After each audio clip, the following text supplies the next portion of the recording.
मीठे बच्चे, प्राणेश्वर बाप आया है तुम बच्चों को प्राणदान देने। प्राणदान मिलना अर्थात तमोप्रधान से सतोप्रधान बनना।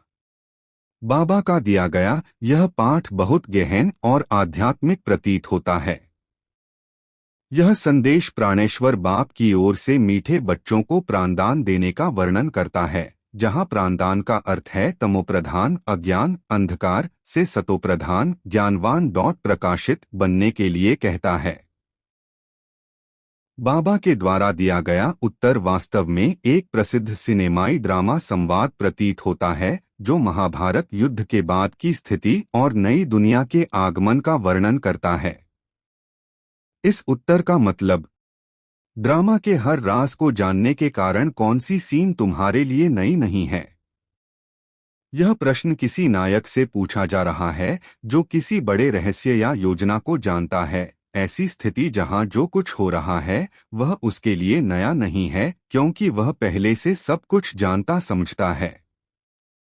उत्तर में कहा गया है, वर्तमान में दुनिया में जो उथल पुथल मची है, विनाशकारी शक्तियां अपने ही कुल समाज का विनाश करने के लिए साधन बनाते जा रहे हैं।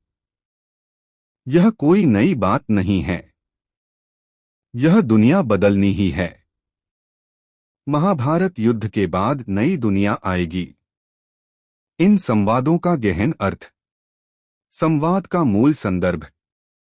यह संवाद किसी फिल्म या ड्रामा का प्रतीत होता है जो महाभारत की कथा से प्रेरित है। इसमें एक ऐसे व्यक्ति से बात हो रही है जो पहले से ही सब कुछ जानता है और उसे कुछ भी नया नहीं लगता। प्रत्येक वाक्य का विश्लेषण। इस समय जो सारी दुनिया में हंगामे हैं, वर्तमान समय में दुनिया भर में अशांति, संघर्ष और उथल-पुथल मची हुई है। यह संसार में चल रहे युद्ध, विवाद और अस्थिरता की ओर इंगित करता है। विनाश काले विपरीत बुद्धि बन अपने ही कुल का खून करने लिए अनेक साधन बनाते जाते हैं। जो लोग विनाश के कारण बनते हैं वे अपने ही परिवार, कुल या समाज के लोगों को नष्ट करने के लिए अनेक तरीके युक्तियां निकालते हैं। यह दर्शाता है कि आजकल के लोग अपने ही लोगों के विरुद्ध साजिशें रचते हैं। यह कोई नई बात नहीं, क्योंकि तुम जानते हो यह दुनिया तो बदलनी ही है। यह सब कुछ पहले भी होता रहा है और होता रहेगा।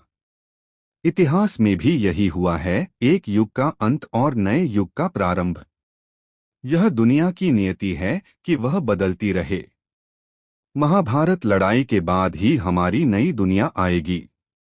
महाभारत युद्ध के बाद एक नई व्यवस्था आई थी। इसी प्रकार वर्तमान में जो महाभारत जैसी स्थिति है, उसके बाद भी एक नई बेहतर दुनिया का जन्म होगा। यह आशा और विश्वास का संदेश है। समग्र संदेश। यह संवाद यह कहता है कि वर्तमान में जो भी अराजकता और विनाश दिखाई दे रहा है वह अस्थायी है। इतिहास की तरह एक बड़ा संघर्ष महाभारत के बाद नई व्यवस्था स्थापित होगी। इसलिए घबराने की जरूरत नहीं है। यह परिवर्तन की प्रक्रिया है और इसके बाद अच्छे दिन आएंगे। धारणा के लिए मुख्य सार। प्रस्तावना। यह धारणा जीवन के एक गहन दार्शनिक और आध्यात्मिक पक्ष को प्रस्तुत करती है। इसमें दो मुख्य सिद्धांत हैं जो व्यक्ति के आध्यात्मिक विकास और आत्मसुधार के लिए मार्गदर्शन प्रदान करते हैं। एक, पुरानी दुनिया का विनाश और पार की यात्रा। पहला सिद्धांत इस बात पर बल देता है कि पुरानी दुनिया अर्थात पुरानी सोच, पुरानी आदतें और पुरानी मानसिकता अब समाप्त हो चुकी है या विनाश के कगार पर है। इसलिए व्यक्ति को इससे अपने आप को अलग करना अनिवार्य है। तूफानों से पार होना। जैसे जैसे झाड़ विकास या आध्यात्मिक वृद्धि बढ़ती है, उसके साथ साथ विघ्नों रूपी तूफान भी आते हैं। ये तूफान चुनौतियां, कष्ट और बाधाएं हैं। इनसे डरना नहीं है, बल्कि इनका सामना करते हुए पार होना है। यह आध्यात्मिक यात्रा का एक अनिवार्य अंग है। 2, आत्मा का सतोप्रधान विकास। दूसरा सिद्धांत आत्मा को सतोप्रधान सात्विक प्रधान बनाने पर केंद्रित है। इसके लिए ज्ञान योग का इंजेक्शन व्यक्ति को ज्ञान योग ज्ञान और योग का संगम का अभ्यास करना चाहिए, जो कि आत्मा को शुद्ध और सात्विक बनाता है। बुद्धियोग का स्वीट होम में लगाना बुद्धियोग को अपने स्वीट होम आत्मा या मन में स्थापित करना है, अर्थात अपने भीतर बुद्धि और योग का वास कराना है। निष्कर्ष, यह धारणा आध्यात्मिक उत्थान और आत्मसुधार के दो महत्वपूर्ण सिद्धांतों को प्रस्तुत करती है: पुरानी मानसिकता से मुक्ति और सात्विक वृद्धि की ओर बढ़ना।